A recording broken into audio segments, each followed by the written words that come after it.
I hadn't dreamt there was a place like the Dales.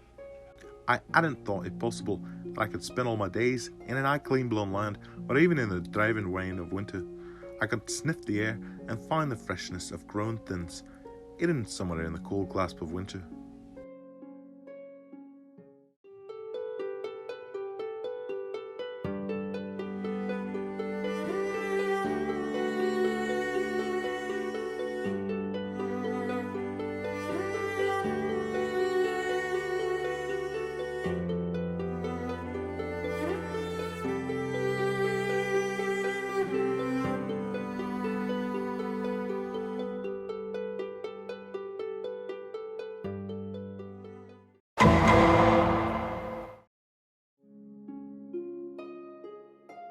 There's a timelessness of Herriot's writing that could have been written any time between 1910 and 2010, and by excluding the odd mention of an automobile or two, even older still.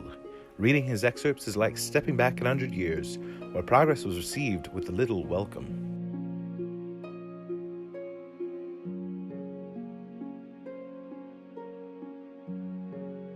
My route consisted now of driving from farm to farm across the roof of England, with the growing conviction that I was a privileged person.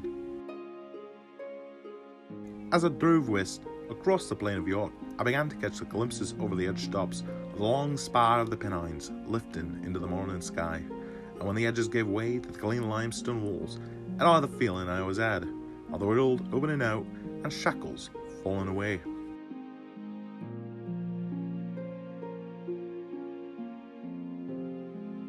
James Herriot was a travelling expert in veterinary sciences who wrote his best-selling and humorous tales of Yorkshire, its simple people and their seemingly admirable, backward and antiquated remedies for their livestock. This is my review of his book, James Herriot's Yorkshire Revisited. The book compiles snippets from his previous works and was published posthumously.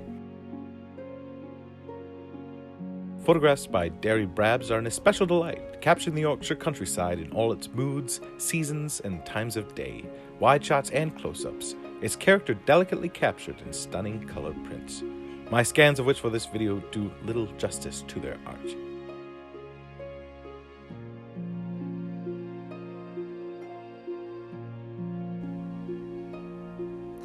The silence and emptiness of the moors filled me utterly.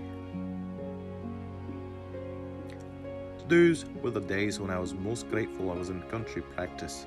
The shirt-sleeved days when the bleak menace of the bald heights melted into friendliness, when I felt at one with all the airy life and growth about me, and was glad that I'd become what I never thought I would be, a doctor of farm animals.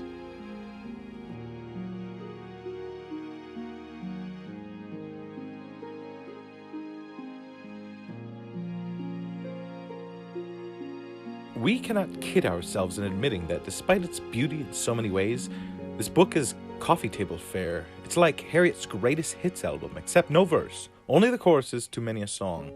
There's no meat in the meal, only the condiments and perhaps the table's centerpiece. You see his brushstrokes, but not the full picture he painted, and those, I suppose, should be enough analogies to convey what I mean. Excerpts from his previous works are taken without context. As this is a Mortar and Ivy book review, it is time I weigh the book's worth to our established criteria.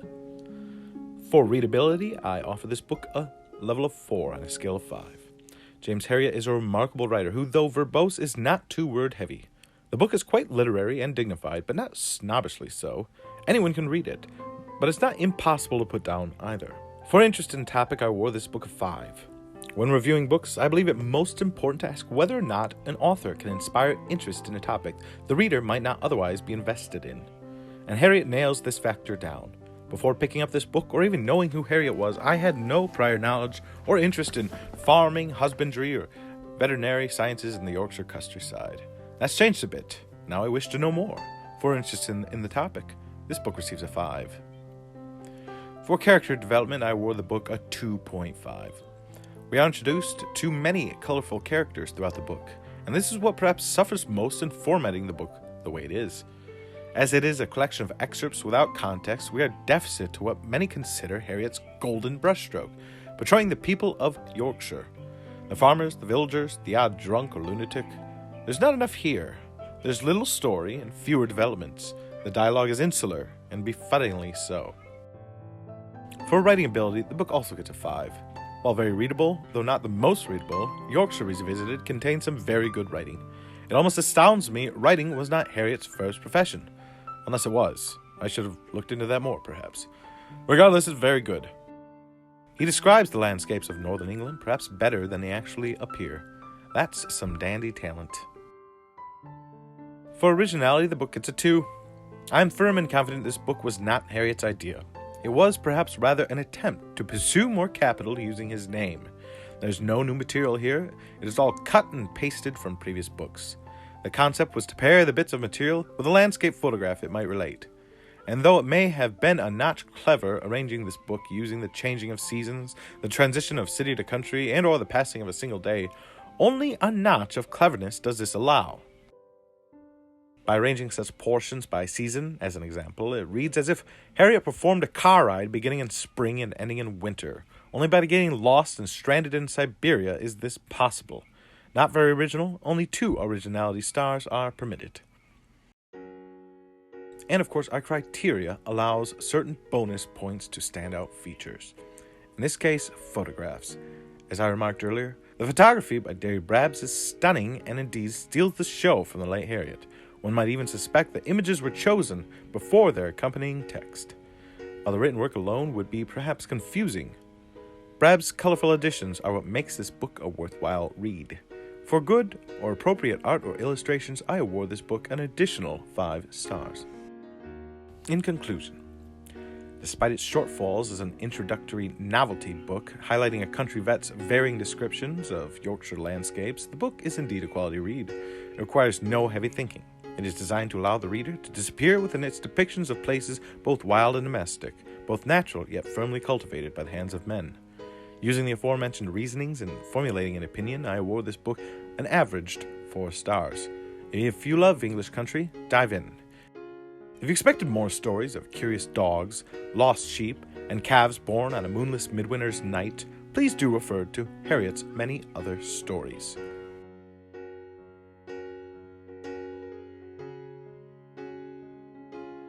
Among the crowds of men, and the drabness and still air of the towns, I could not really imagine a place where I could be quite alone on the wide green roof of England, and where every breath was filled with the grass scent.